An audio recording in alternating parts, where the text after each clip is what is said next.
नमस्कार, आप देख रहे हैं सिटी पोस्ट लाइव और मैं हूं दीपक शर्मा। कांग्रेस के नए अध्यक्ष राजेश ने अखिलेश सिंह के बेटे को करारा जवाब दिया है। आज राजेश पूरे रंग में दिखे। बिहार कांग्रेस के नए अध्यक्ष राजेश कुमार ने पूर्व अध्यक्ष अखिलेश सिंह के बेटे आकाश सिंह के "जब नाश मनुज पर छाता है, पहले विवेक मर जाता है" वाले पोस्ट पर शायरी से ही जवाब दे डाला। सदाकत आश्रम में अध्यक्ष के रूप में पहली बार पहुंचे राजेश कुमार सदाकत आश्रम पहुंचकर भावुक हो गए। उन्होंने सीढ़ियों को छूकर प्रणाम किया। उनकी आंखों में आंसू साफ दिख रहे थे। लेकिन इसके बाद जब पत्रकारों से बात करने लगे तो राजेश कुमार पूरे रंग में दिखे। एक पत्रकार ने उनसे पूछा कि पूर्व अध्यक्ष अखिलेश प्रसाद सिंह के बेटे आकाश सिंह ने आपको अध्यक्ष बनाए जाने और अपने पिता को अध्यक्ष पद से हटाए जाने के बाद सोशल मीडिया में पोस्ट करके लिखा कि "जब नाश मनुज पर छाता है, पहले विवेक मर जाता है", तो पार्टी के अंदर की इन चुनौतियों से कैसे निपटेंगे? राजेश कुमार ने इसके जवाब में संत कवि रविदास का एक दोहा पढ़ा। राजेश कुमार ने कहा कि संत शिरोमणि रविदास की एक उक्ति है, "ऐसा चाहूं राज में, ऐसा चाहूं राज में, मिले सबन को अन्न, बड़ छोट सब संग बैठे, रैदास रहे प्रसन्न"। हालांकि राजेश कुमार ने ऊंचे स्तर की राजनीतिक परिपक्वता का परिचय देते हुए यह दोहा कहने के बाद, बखूबी जवाब देने के बाद यह भी कह दिया कि उनके ऐसा पोस्ट लिखने का मायने कोई और रहा होगा।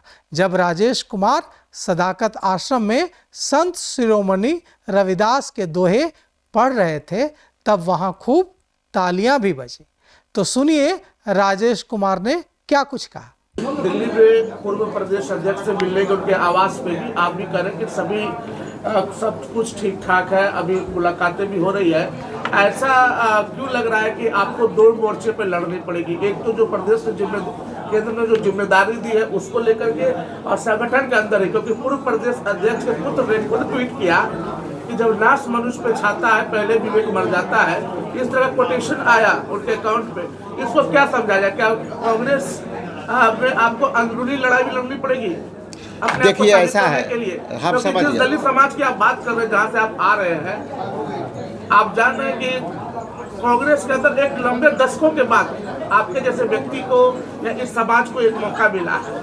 क्या लगता है कैसे स्थापित कर पाएंगे? देखिए ये जो है, हम तो पहली बात तो हम वो देखे नहीं हैं, लेकिन आपकी बातों को मैं मानते हुए ये बताऊंगा कि बहुत सी जो शेर शायरी है ना, वो हर जगह लागू नहीं होती है। और जैसा कि अभी देखिए कि संत शिरोमणि रविदास जी की एक युक्ति है कि "ऐसा चाहूं राज में, ऐसा चाहूं राज में, मिले सबन को अन्न, बड़ छोट सब संग बैठे, रैदास रहे प्रसन्न"। तो ये शहर का जो इनकी युक्ति है, इसका मायने बड़ा है। लेकिन जो चीज़ आप सुन के बता रहे हैं उसको समझने से आप उस युक्ति को जब समझेंगे तो उस कई तरह का परिभाषित करेगा, उसका डिफिनेशन क्या हो सकता है। उसी तरह से जो मैंने ये बोली युक्ति संत शिरोमणि रविदास की, इसकी भी यदि आप जोड़ेंगे तो अलग अलग चीज़ में ये क्लब करके जोड़ेंगे तो उसका जो है परिभाषा अलग अलग होगा। इसलिए हमने न देखा है न उसके बारे में जाना। राजेश कुमार ने कहा कि राहुल गांधी और मल्लिकार्जुन खड़गे ने जो जिम्मेदारी दी है हम उसे निभाएंगे। उन्होंने कहा कि चुनाव में समय कम है और हम जनहित के मुद्दों को लेकर बिहार में निकलेंगे और जनहित के मुद्दों के साथ ही हम लोग चुनावी मैदान में जाएंगे। जब उनसे पूछा गया कि कांग्रेस कितनी सीटों पर चुनाव लड़ेगी तो उन्होंने कहा कि कितनी सीटों पर चुनाव लड़ना है यह अभी हमारा मामला नहीं है। अभी हमारा मसला है जनहित के मुद्दों को उठाना और जनहित के मुद्दों के साथ ही जनता के बीच जाना। उन्होंने कहा कि हमारा वोट प्रतिशत लगातार बढ़ा है, हम इसको लेकर काम करेंगे। तो फिलहाल इस खबर में इतना ही। आगे की खबरों के लिए देखते रहिए सिटी पोस्ट लाइव। शुक्रिया।